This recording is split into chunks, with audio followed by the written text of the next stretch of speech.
दुचाकीच्या धडकेनंतर लक्झरी बसने घेतला पेट, बाळापूर शेगाव मार्गावरील थरारक घटना। अकोला जिल्ह्यातील बाळापूर शेगाव मार्गावर बुधवारी सकाळी घडलेल्या भीषण अपघातात खासगी लक्झरी बसने अचानक पेट घेतल्यानं एकच खळबळ उडाली।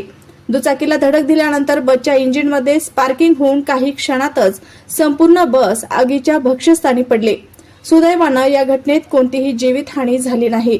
मिळालेल्या माहितीनुसार संबंधित खासगी लक्झरी बस पुण्यावरून अकोल्याकडे जात होते। बुधवारी 20 मे रोजी सकाळी 7:30 वाजण्याच्या सुमारास बाळापूर पासून सुमारे 4 किलोमीटर अंतरावर बसची एका दुचाकीशी जोरदार धडक झाली। धडकेनंतर बसच्या इंजिनमधून अचानक स्पार्किंग सुरू झाले आणि काही क्षणातच बसला आग लागली। आगीने काही काळातच रौद्ररूप धारण केले आणि संपूर्ण बस जळून खाक झाली। घटनेची माहिती मिळताच स्थानिक नागरिकांनी व प्रशासनाने घटनास्थळी धाव घेतली। बसमधील प्रवाशांना तात्काळ बाहेर काढण्यात आल्याने मोठी दुर्घटना टळली। दरम्यान या अपघातात दुचाकीस्वार किरकोळ जखमी झाला असून त्याच्यावर रुग्णालयात उपचार सुरू आहेत। घटनेनंतर काही काळ बाळापूर शेगाव मार्गावरील वाहतूक विस्कळीत झाली होती। पोलिसांकडून घटनेचा पुढील तपास सुरू आहे।